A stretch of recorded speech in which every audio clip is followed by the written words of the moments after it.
Hi ಎಲ್ಲರಿಗೂ ನಮಸ್ಕಾರ. ಈ ಹೊಸ ವಿಡಿಯೋಗೆ ಎಲ್ಲರಿಗೂ ಸ್ವಾಗತ. ನಮ್ಮ ರೈತ ಸಹೋದರರಿಗಾಗಿ ಒಂದು ಅದ್ಭುತ ನಿವೃತ್ತಿ ಯೋಜನೆಯ ಬಗ್ಗೆ ನಿಮಗೆ ತಿಳಿಸಬೇಕಾಗಿದೆ.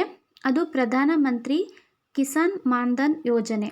ನೀವು ತಿಂಗಳಿಗೆ 55ರಿಂದ 200 ರೂಪಾಯಿ ಅವರೆಗೆ ಹೂಡಿಕೆ ಮಾಡಿದರೆ 60 ವರ್ಷದ ನಂತರ ಜೀವನ ಪೂರ್ತಿಯಾಗಿ ನೀವು 3000 ರೂಗಳವರೆಗೆ ಪಿಂಚಣಿಯನ್ನು ಪಡೆಯಬಹುದಾಗಿರುತ್ತೆ.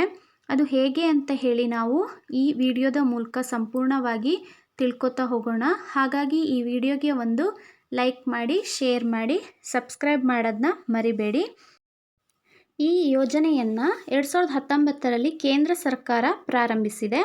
ಅದೇ ರೀತಿ ಇದರ ಮುಖ್ಯ ಉದ್ದೇಶ ನಾವು ನೋಡೋದಾದರೆ ನಮ್ಮ ಸಣ್ಣ ಮತ್ತು ಮಧ್ಯಮ ರೈತರ ಹಿರಿಯಾವಸ್ಥೆಯ ಜೀವನಕ್ಕೆ ಆರ್ಥಿಕವಾಗಿ ಭದ್ರತೆಯನ್ನು ಒದಗಿಸುವುದಾಗಿದೆ. ಹಾಗೆ ಇಲ್ಲಿ ನೋಂದಣಿ ಮಾಡಿದಂತಹ ಪ್ರತಿಯೊಬ್ಬರು 60 ವರ್ಷವಾದ ನಂತರ 3000 ರೂಪಾಯಿಯಂತೆ ಪಿಂಚಣಿಯನ್ನು ಪಡೆಯಬಹುದಾಗಿದೆ. ಅದಲ್ಲದೆ ರೈತರೇನಾದರೂ ನಿಧನರಾದರೆ ಅವರ ಜೀವನ ಸಂಗಾತಿಗೆ ತಿಂಗಳಿಗೆ 1500 ರೂಪಾಯಿಯಂತೆ ಕುಟುಂಬ ಪಿಂಚಣಿ ಕೂಡ ಈ ಯೋಜನೆ ಅಡಿಯಲ್ಲಿ ಸಿಗುತ್ತೆ.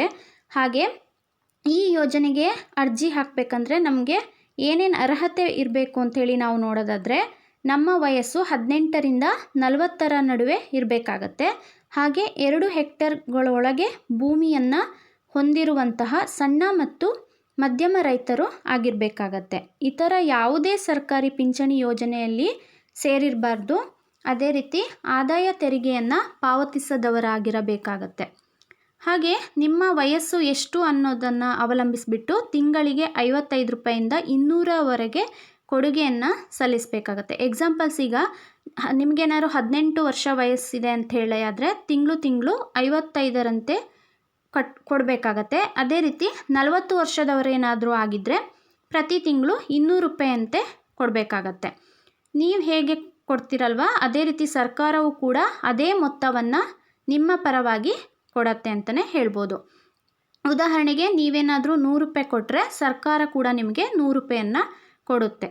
ಹಾಗಾದರೆ ಇದರ ಲಾಭ ಏನೇನು ನಮಗೆ ಸಿಗತ್ತೆ ಅಂಥೇಳಿ ನಾವು ನೋಡೋದಾದರೆ 60 ವರ್ಷ ಆದ ನಂತರ ನಮಗೆ ಪ್ರತಿ ತಿಂಗಳು 3000 ರೂಪಾಯಿಯಂತೆ ಪಿಂಚಣಿಯನ್ನು ನೇರವಾಗಿ ಬ್ಯಾಂಕ್ ಖಾತೆಗೆ ಬರುತ್ತೆ. ಹಾಗೆ ಏನಾದರೂ ನಿಧನರಾದರೆ ಸಂಗಾತಿಗೆ ಅದರ ಅರ್ಧ ಪಿಂಚಣಿ ಏನು ಸಿಗುತ್ತೆ ಅಂತಲೇ ಹೇಳ್ಬೋದು. ಹಾಗೆ ಮಧ್ಯದಲ್ಲಿ ಏನಾದರೂ ನಿಮಗೆ ಕಟ್ಟಕ್ಕಾಗ್ದಿತ್ತು ಈ ಯೋಜನೆಯನ್ನು ಕೈ ಬಿಟ್ಟರೆ ನಿಮ್ಮ ಕೊಡುಗೆ ಏನಿರುತ್ತಲ್ಲ ಅದನ್ನ ವಾಪಸ್ ಕೊಡ್ತಾರೆ. ಹಾಗೆ ಅದನ್ನ ಬಡ್ಡಿ ಸಮೇತ ವಾಪಸ್ ನಿಮಗೆ ಸಿಗುತ್ತೆ. ಹಾಗಾದರೆ ಇದಕ್ಕೆ ಅರ್ಜಿಯನ್ನು ಹೇಗೆ ಹಾಕೋದು ಅಂಥೇಳಿ ನಾವು ನೋಡೋದಾದರೆ ನಿಮ್ಮ ಹತ್ತಿರ ಇರುವಂತಹ ಸಾಮಾನ್ಯ ಸೇವಾ ಕೇಂದ್ರ CSC ಇಲ್ಲಿಗೆ ನೀವು ಭೇಟಿ ನೀಡಿ ಅರ್ಜಿಯನ್ನು ಹಾಕ್ಬೋದು.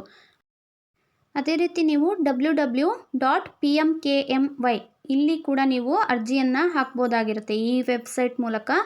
ಹಾಗೆ PM ಕಿಸಾನ್ ಮಾನ್ಧನ್ ಯೋಜನೆ ಈ ಪೋರ್ಟಲಲ್ಲಿ ಕೂಡ ನೀವು ಅರ್ಜಿಯನ್ನು ಹಾಕ್ಬೋದಾಗಿರುತ್ತೆ.